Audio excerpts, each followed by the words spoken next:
ഈശോമിശിഹായ്ക്ക് സ്തുതിയായിട്ട്. ഇപ്പോഴും എപ്പോഴും സ്തുതിയായിരിക്കട്ടെ. എന്താ അലക്സേ, ചക്ക വെട്ട് തുടങ്ങിയ? ആ, ആദ്യം വെട്ടി ചക്കയാ, അത് പള്ളിക്ക് ഇരിക്കട്ടെ. അത് നന്നായി. വാ. അപ്പോഴേ ഇതെന്തിനാ പള്ളി കൊടുക്കുന്നേ? അതെ, വെഞ്ചിരിക്കാനാ.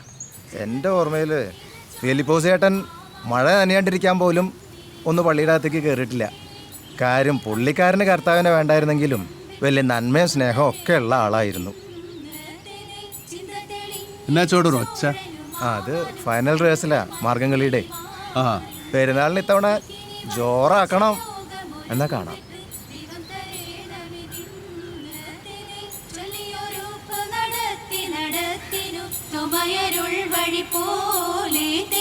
ചിന്ത തെളിഞ്ഞിത ചോഴനുമാവാനും തന്നോടെ മന്ദിരി മാറും തെരെ ഇക്കിനി വന്ദിച്ച യോഗമൊരുമ്പിട്ടു ദൈവം തരേണമിതിന്ന് തെരെ ചിന്ത തെളിഞ്ഞിത ചോഴനുമാവാനും തന്നോടെ മന്ദിരി മാറും തെരെ ഇക്കിനി വന്ദിച്ച യോഗമൊരുമ്പിട്ടു ദൈവം തരേണമിതിന്ന് തെരെ ചൊല്ലിയൊരുപ്പ് നടത്തിനു തൊമയരുൾ വഴി പോലെ തിരെ ചൊല്ലിയൊരുപ്പ് നടത്തിനു തൊമയരുൾ വഴി പോലെ തിരെ.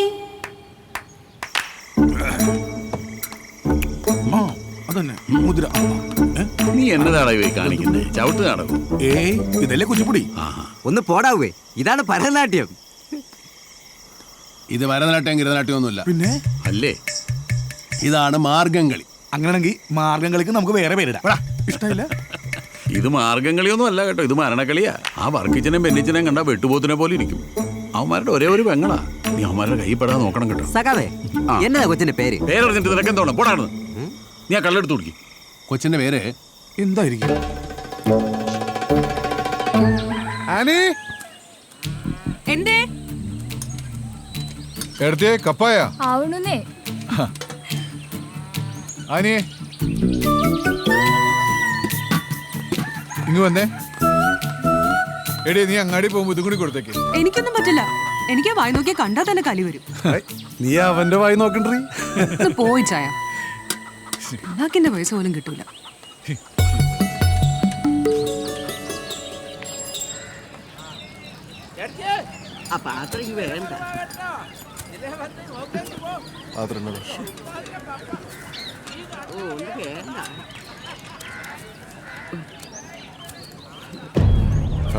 ഇത്രയല്ല കണ്ടോ, 5 ലിറ്ററിന്റെ കാശ 75 രൂപ.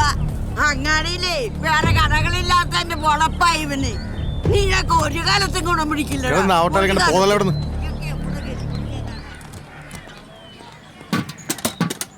ലിറ്ററിന് 1 രൂപ കുറവാ. നിങ്ങളിങ്ങനെ കാശ് കുറച്ച ഞങ്ങൾ എന്താ ചെയ്യാ? നീ അതങ്ങോട്ട് കാച്ചി കുടിക്കടി, നിന്റെ ശരീരമൊക്കെ അങ്ങോട്ട് കൊടുക്കട്ടെ. ദേ, വായിക്കൊള്ളത്തെ വർത്താനം പറയല്ലേ. ഓ, അവളൊരു പുണ്യോളത്തി വന്നേക്കണം. നീ എന്തിയോടി നീ ഇതെടുത്ത് നിന്റെ തലേ കൂടി ഒഴിക്കും. ഒഴിക്കണോ? ഒന്ന് മാറി നിൽക്കണേ. ഒഴിക്കടി, ഒഴിക്ക്. ദിവസം മുഴുവൻ പറമ്പിലും പശുവിന്റെയും പിന്നാലെയൊക്കെ നടന്ന് ഇതൊക്കെ ഉണ്ടാക്കി കൊണ്ടുവരുമ്പോ കാശോ ഇല്ല.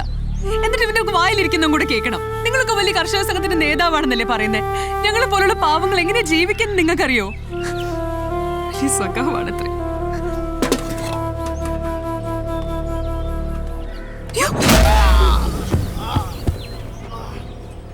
തിരിച്ചളങ്ങിയിട്ടുണ്ട്, നിവൃത്തിയാ മതി.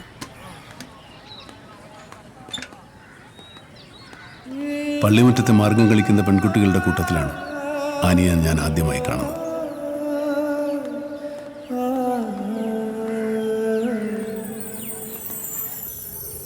അതിനുശേഷം കർഷക സംഘം ഒരു തീരുമാനമെടുത്തു. വിളകൾ കർഷകരിൽ നിന്ന് നേരിട്ട് സംഭരിച്ച് അതിൻ്റെ വില നൽകുക.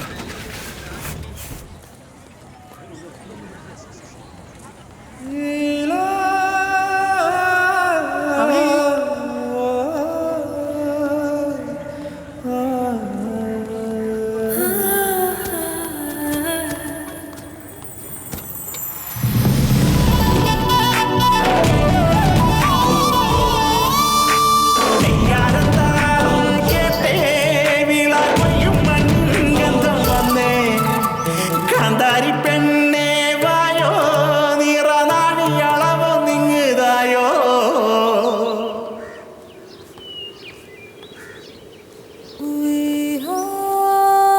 ആനി 1300. ഡേ കാശ് മേടിച്ചു പോ.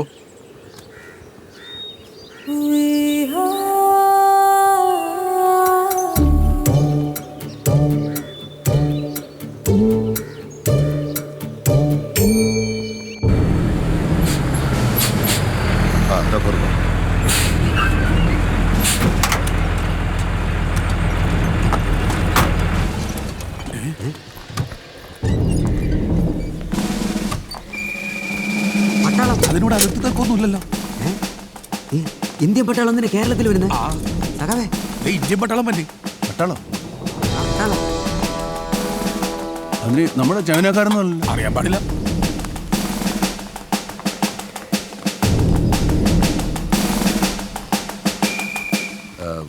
അലക്സ്, അതെ. I am Varghese, engineer regiment from Madras. പാലം കെട്ടാൻ വന്നതാ. ഇവിടെ ഇവിടെയല്ല, ആരക്കുഴയിലെ ബെയിലി പാലം. പേപ്പർ ഉണ്ടായിരുന്നു. കഴിഞ്ഞ ഉരുളവെട്ടലിന് ഒലിച്ചു പോയതാ. Right right. എന്നാ ഇവിടെ പറഞ്ഞില്ലേ, പ്രപ്പോസലുമായിട്ട് വന്നതാ. ഞാൻ വിചാരിച്ചു യുദ്ധത്തിന് വന്നായിരിക്കും. ഇത് കഴിയുമ്പോ യുദ്ധം തുടങ്ങിക്കോളൂ. എനിക്ക് മനസ്സിലായി, വാറപ്പനല്ലേ? അതെ. ഞാൻ അബ്ദുക്കയോട് പറഞ്ഞിട്ടുണ്ടായിരുന്നു. അങ്ങോട്ട് ഇരിക്കാം. ശരി, 2 മിനിറ്റ്. ഒട്ടും സമയമില്ല, നാളെ തന്നെ മടങ്ങണം. ആഹാ. അതിനു മുമ്പ് ഒരു തീരുമാനം അറിഞ്ഞിട്ട് പോകാലോ എന്ന് കരുതി വന്നതാ. ഓഹോ, എനിക്ക് താങ്ക് യു. കത്രീനെ ഞാൻ കഴിഞ്ഞ കൊല്ലം കുറിഞ്ഞിപ്പുഴ പള്ളിയിലെ പെരുന്നാളിന് കണ്ടായിരുന്നു. ആഹാ. എനിക്കിഷ്ടമായി. ആ. ഇനി കൊച്ചിനെ ഇഷ്ടമായാലും വിളിച്ചു പറഞ്ഞാച്ചാൽ മതി. അബ്ദുക്കയുടെ കയ്യിൽ എൻ്റെ നമ്പറുണ്ട്. കത്രേ ഒരു 5-6 ചായ എടുക്ക. അയ്യോ, ചായ കുടിക്കാനൊന്നുള്ള സമയമില്ല. അങ്ങനെ അങ്ങ് പോയാലോ? പെണ്ണിന് ചെറുക്കനെ ഒന്ന് കാണണ്ടായോ? ഡേ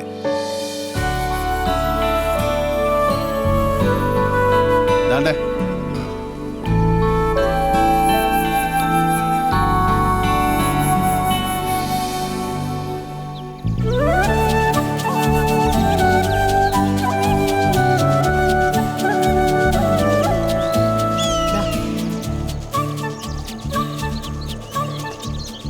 നല്ല വിളവാ, വിലയുണ്ട്. ഇത്തവണ നിന്നെ കെട്ടിക്കാനുള്ള കാശ് തന്നെ നിന്നുണ്ടാകും. ഞാൻ കെട്ടത്തൊന്നുമില്ല. എനിക്കെന്നെ ഇച്ചായൻ്റെ കൂടെ തന്നെ നിന്നേച്ചാൽ മതി. പിന്നെ നീ എന്നെ കെട്ടാമങ്കയായിട്ട് നിൽക്കാൻ പോണോ? മുക്കിപ്പല്ല വരുന്നവരെ. എന്നാ അത് ഇച്ചായം കെട്ട്, എന്നിട്ടാട്ടെ. പിന്നെ പാർട്ടിയും കൂടിയൊക്കെ ഉണ്ട് നടക്കുന്നത്. എനിക്കാര് വേണവരാണ്. ഇങ്ങോട്ടൊന്ന് നോക്കിക്കേ. എന്നാടി കള്ളച്ചിരി. ആനിക്കുട്ടിയുടെ കാര്യമൊക്കെ എനിക്ക് അറിയാം കേട്ടോ. ഏതാ ആനിക്കുട്ടി? ഓ, ഇപ്പൊ ആനിക്കുട്ടി അറിയത്തില്ല. കളിയും ചിരിയൊക്കെ ഞാൻ കാണുന്നതല്ലേ.